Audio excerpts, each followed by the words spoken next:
It's time for another mini duel here at the end of the line, and it's Bros versus Kings, and we're starting with Slowking. Now, just before we get into this challenge, I want to say I made a slight mistake when recording. You may notice we're running Hidden Power Ice here. When I looked through the learn set, for whatever reason I just couldn't see Ice Punch, and the whole reason I looked through the learn set was to double check it could learn it in the first place. So that does mean we're running Hidden Power Ice. That's not going to affect our special stats, and it's only 5 base power lower.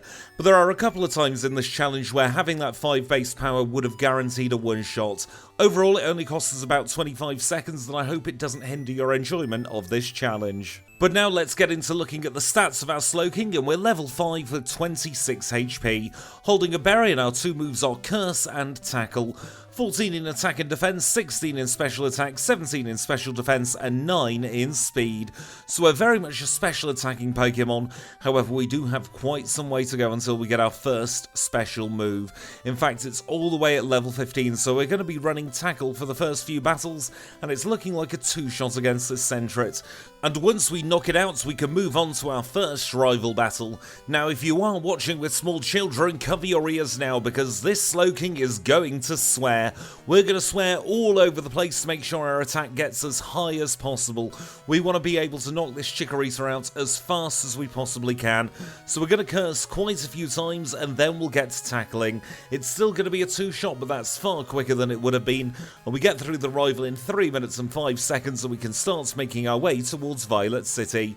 This is where our first gym leader together waits for us. It's Falkner. It's his flying type gym, and once again we're going to start swearing. Swearing really is the best option at the very beginning of this challenge, because it's going to turn our relatively mediocre attack into something fairly phenomenal. We're already at base 92 attack for this battle. That's enough to one-shot the Pidgey, but it's not quite enough to one-shot the Pidgeotto, so 2 shots later it goes down, and that's the Zephyr Badge in 7 minutes and 19 seconds. Let's now move on to Bugsy, the Bug-type specialist who leads with Metapod, and once again we're going to have to curse. This isn't all about the attack this time though, we are going to be weak to Fury Cutter, so we need to get our defences up as high as they possibly can go. Then we'll tackle the Metapod because we might as well, we've got 166 in battle attack. Fury Cutter misses on turn 1, barely tickles us on turn 2. And then we miss Tackle. That means it's going to be a 2-shot against the Kakuna. We get poisoned by Poison Sting, but it doesn't matter because we knock it out, and that's the Hive Badge in 14 minutes and 14 seconds. Now, we cannot celebrate for too long though, the dreaded Rival 2 is just around the corner. Let's see if he's going to prove to be any hassle for us today. He's going to lead with Ghastly, and we get off to a little bit of a false start because we get paralysed. That's a very simple reset, it's only a few seconds to get through this Ghastly again, and it means we're not on slow speed for the rest of this battle. We're poisoned for the second battle in a row here, and that gets quite frustrating on a challenge run because I've got to heal up again. We get through the Bayleaf though, and we get through the Zubat, and we are through him in 17 minutes and 23 seconds. Overall, not a particularly bad rival too. Let's see how we get on now at Whitney. She's our third gym leader together. She is of course a normal type specialist who leads with Clefairy. And that then brings us on to the Miltank. We've got the Quickie Seed, but it doesn't seem like we're going to need it. A very lucky critical hit from Water Gun, followed by a rollout miss, means we defeat Whitney in a time of 21 minutes and 30 seconds. And here is where the challenge is going to speed up. We have Hidden Power Ice and we have Surf. And this is one of those battles where I was talking about earlier, where if we'd have had Ice Punch it would have gone ever so slightly quicker. So please do bear that in mind when we come to the time, because you can see Hidden Power Ice takes it deep into the red, but it's not quite a one-shot. We only lost about 3 or 4 seconds there in total though, so it's not the end of the world. We finish the rival and we fall through the floor, and then due to the magic of video editing, we find ourselves in front of Morty. Morty is our 4th gym leader together. He's a Ghost and Poison dual-type spectacular leader, and he's going to lead with Ghastly. We've got confusion on the learn set, so this is a little bit of a foregone conclusion. The worst he can do is send us to sleep with the Gengar, which he doesn't do, he mean looks instead. That is all we needed to win this battle, and we get through Morty in a time of 32 minutes and 47 seconds. And now the favourable type matchups continue as we face Chuck. He's our 5th gym leader together, a fighting type specialist who leads with Primeape. The The worst that can happen here is we get a dynamic punch to the chops. It's not highly likely though because we outspeed on turn 1, Poliwrath hits itself in confusion, we knock it out on turn 2, and that was a very easy chunk battle to earn the Storm Badge in 35 minutes and 2 seconds. Jasmine's up next, the Steel type specialist who leads with Magnemite. We outspeed the Magnemite just about, and that means it's going to be a simple one-shot with Surf on both of them. Here comes the Steelix, we use Surf, it goes down, and another very simple battle. So we say thank you to Jasmine for her mineral badge in 38 minutes and 47 seconds. Let's now take on Price, the Ice type specialist who leads with Seal. And we're going to start off with a pair of headbutts against the Seal to knock it out, and that brings us on to the Dugong. We're going to keep on headbutting as it headbutts us back. We've got the better headbutt though, I think it's that shell on our head doing that, and then we can finish off the Piloswine with a single Surf, and that is Price's Glacier badge in a time of 43 minutes and 17 seconds. Let's now take a trip to the Goldenrod Underground where the rival is going to ambush us for the 4th time. He's going to lead with Golbat this time and we're going to use Confusion to knock it out in 1. Up next is Magnemite and we're going to use Surf to knock that out in a single hit. And the third Pokemon is Sneasel Pleasel. Sneasel goes down to a single Surf as well, and once again Ice Punch would have been slightly better here.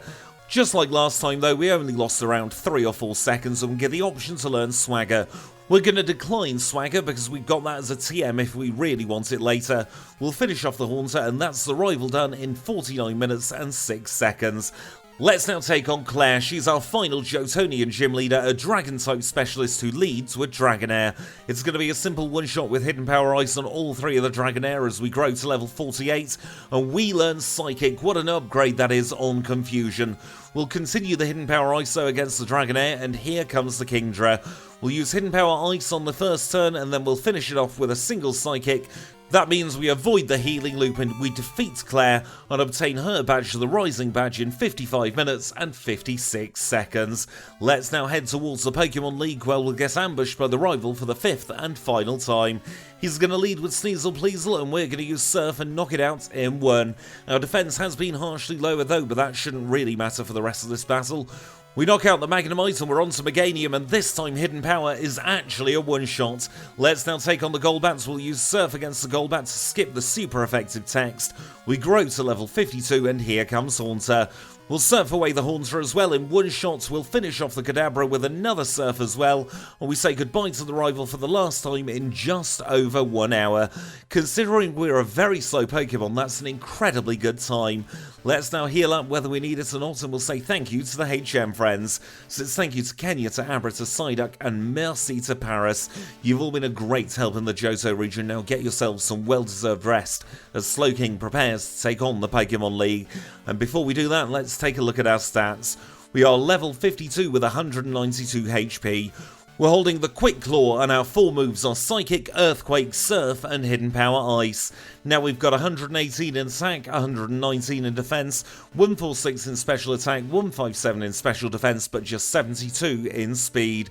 Those, of course, are the out of battle stats. We'll get a big buff in battle, as we'll see now, against Will. He's our first league member, and he's going to lead with Xatu. We use Hidden Power Ice, and it's clearly a one-shot, so we move on to Executor. We Hidden Power again, and this time it's another critical hit one-shot. We can move on to the second Xatu. We'll Surf against the second Xatu as it manages to confuse us. A critical hit knocks it out in 1, and here comes the Jinx. We've got Earthquake for the Jinx. We knock her out in 1 after we've been slapped a couple of times, and then it's Slowbro versus Slowking. We don't have anything great for him, but he has nothing great for us either. So we're going to use Earthquake, he's going to use Body Slam. Our Earthquake is stronger than his Body Slam, so we get through Will in 1 hour, 1 minute and 50 seconds. Let's now move on to Koga, the Poison-type specialist who leads with Ariados. And the words foregone conclusion come to mind with this battle. There's not a single thing that Koga can do to stop us. Even though he outspeeds and hits us with Wing Attack on the Crobat, that really is about the most damage he's actually going to be able to get off. We knock out the Muck in 1 shot, the Venomoth is last, it uses Supersonic, we hit ourselves in confusion. But it doesn't matter in the end though, because we finish off the Venomoth and we get through Koga in 1 hour, 2 minutes and 31 seconds. Let's now take on Bruno, the fighting type specialist who leads with Hitmontop. And much like Koga, this is a foregone conclusion. There is absolutely nothing at all that Bruno can do to get through this battle. It's going to be one-shot city for us as we get through all of his Pokemon with absolutely no issues whatsoever. Hitmonlee's the only Pokemon to do any damage at all. It does a whole 12 HP's worth of damage, and that's Bruno done in 103.05. Now, Karen is a different kettle of fish in this battle. She is, of course, going to be incredibly pesky for us. We get through the Umbreon with 2 Surfs, but we did end up taking a Sand attack to the face. Murkrow deals a little bit of damage with a feint attack, and here comes Vileplume. We've got Psychic, but we miss and we end up paralysed. But at least for now, we're gonna persevere. That is until Gengar puts us on a clock, we miss Psychic, and that means she's gonna go for Destiny Bond. We might as well take a reset before the Destiny Bond happens, and this time Sand attack fails. That means we don't have to worry about accuracy for the rest of this battle, and that's going to make it an awful lot smoother. It means we can hit Psychic first time on the Vileplume, and it also means we can hit Psychic first time against the Gengar. Doesn't matter that we're cursed now because we've only got 2 Pokemon left to go. Even a critical hit crunch isn't enough to knock us out. We survive on 23 HP, and that's Karen done in 104.26. That means there's only one obstacle between us and the Hall of Fame. It's time for Lance, the liar with the flies, and he's going to lead with Gyarados. We're going to start off with a Psychic and take it deep into the yellow. Another Psychic knocks it out, and then we can swap to Hidden Power Ice. Thank goodness that these Dragonite are all 4 times weak to our Hidden Power Ice. It does mean that we don't have to worry about any damage range. We ended up getting paralysed by the second Dragonite, but as long as we don't take too much damage, that won't be an issue. We do also have the Quick Claw that can proc to save our speed. Ancient Power does barely anything at all, so we knock out the Aerodactyl and we've only got Charizard left to go. Hyper Beam hits, we knock it out with Surf though, and even though we're paralysed, we get through on our first try, and that is Lance done in 105.17. And that gives us our final Hall of Fame time of 1 hour, 5 minutes and 32 seconds. Considering we have just 30 in our speed, I am incredibly happy with that, but it's only half the story. There's another 8 gym badges plus the red fight left to come, so don't you dare go anywhere. Kanto is next. And we rejoin the action here in Vermilion City, where the first thing we do in Kanto is the last thing we do in Johto. We're going to get another rare candy, this time from the chairman of the Pokemon Fan Club. And with that safely tucked away in our bag for another challenge, I am more than happy to announce that Slowbro is more than capable of taking on our standard Cantonian routing. Now, we do have a little bit of a false start here at Lieutenant Surge. However, after we take a reset, it goes much smoother. So that means we're going to start at Surge, then take on Erica. We'll move down to Janine, and then it's Sabrina and Misty, and finishing off with Brock, Blaine, and Blue. And talking of Blue, if you do want to skip ahead to the Blue fight, it's going to start at 15 minutes and 35 seconds.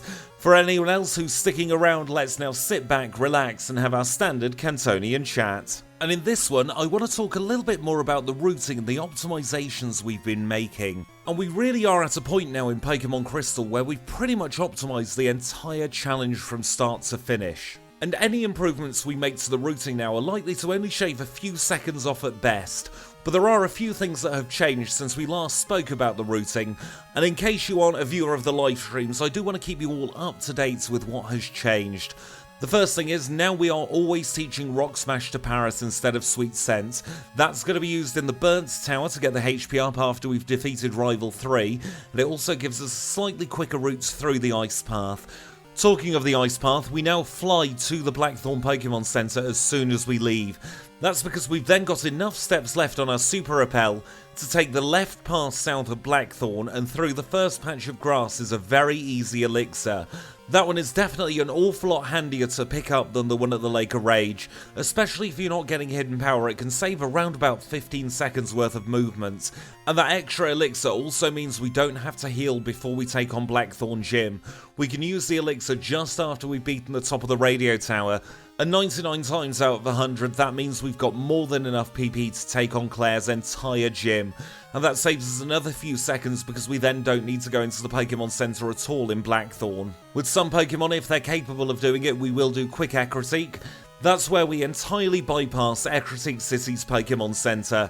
It means we skip all of Bill's dialogue there, but it is very circumstantial, because you have to be able to get through Rival 3 and Morty without leaving Ecruteak for the first time, and without healing at a Pokemon Center at all.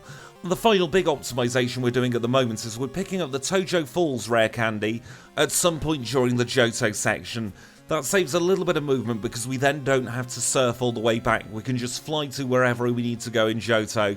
That only saves around about 5 or 6 seconds, but it really is the best we've got in terms of optimization at the moment. And one thing I do want to say just at the end of this section is it's always easier to plan optimizations when you've got somebody else who's also looking out for time saves. And I really want to say a big thank you to Snowy Totodile for letting me bounce all these ideas off them, and also coming up with a hell of a lot of optimizations themselves.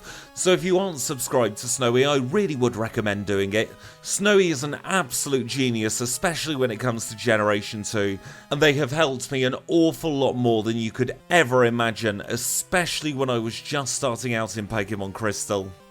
But now it is time to rejoin the action here at Blue. He's our final gym leader together, a mixed type specialist who leads with Pidgeot. Wing Attack deals a little bit of damage, but then our Ice Beam is a simple one-shot against the Pidgeot. We're then going to use another Ice Beam and we outspeed the Executor to knock it out in one.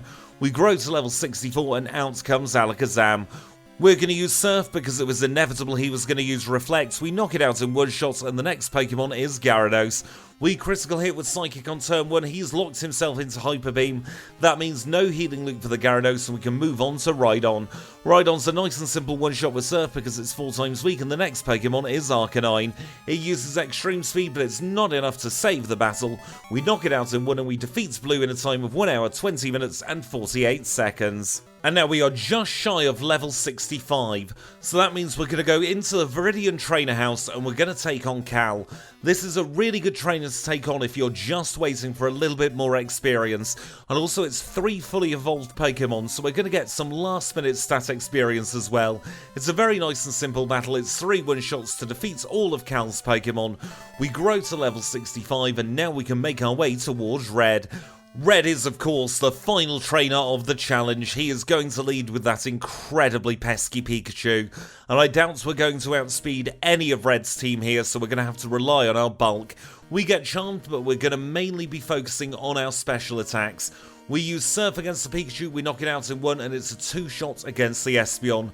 We take a little bit of damage from Psychic, but it's not the end of the world. We're going to try and fish for the freeze against the Snorlax. This is our best way to get through it.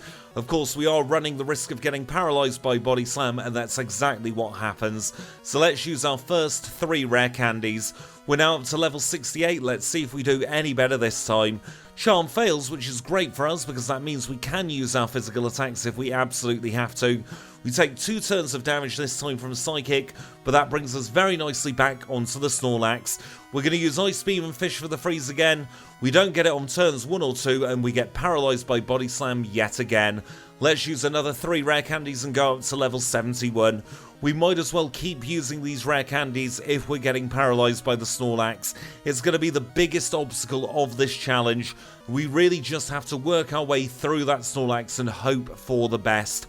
So it comes out again, we use Ice Beam, we don't freeze it turn 1. We do, however, freeze it on turn 2. That means we're going to swap to Psychic to try and get the special defense drop. Unfortunately for us though, we don't get lucky and we don't get a Spadef drop. It doesn't matter in the end though because we are through the Snorlax and we can move on to the Venusaur. However, Venusaur is not a one-shot with Psychic and we take a huge amount of damage from Solar Beam and we have to use our final 4 rare candies. We're up to level 75 now. We get charmed by Pikachu but we really do not care. We are all about the special attack at this point. Reflect is meaningless, that's just a free turn for us. We're back up to 264 HP as the Snorlax comes out. We use Ice Beam and we fish for the freeze once more. We just have to make sure we don't get paralysed. We freeze on turn 3, we swap to Psychic and we are hoping for that Spadef drop again. Once again it doesn't happen but we do knock it out in 4 further Psychics. Let's move on to the Venusaur again. He uses Sunny Day like he did this time, but this time we knock it out in 1. We've got Blastoise next, that's perfect because he's only going to go for Blizzard. We low roll Psychic turn 1 but we make up for it by high rolling on turn 2. That just leaves Charizard left to go. We'll take a little bit of damage from Flamethrower. Surf isn't a one-shot, so we might as well use Psychic to skip the super effective text. We knock it out, so we grow to level 76, and we defeat Red in 1 hour, 25 minutes, and 58 seconds. and I am more than happy with that time, especially considering we've only got 30 base speed, and that puts us in a very respectable 4th place on the end of the line leaderboard, a few minutes behind Jinx but a few minutes ahead of Omastar. That does of course mean there's no change to the podium. It's Electabuzz first, Magmar second, Jinx in third, and poor Kabutops is still at the bottom. But with that, we are done. So I really hope you enjoyed this one. If you have, please make sure to leave a like. If you want to see more challenges just like this, then click the subscribe button. Any feedback, leave it in the comments down below. And until next time when we're running Wigglytuff through Pokémon Crystal, I'll say thank you all so much for watching, and I'll see you all very, very soon.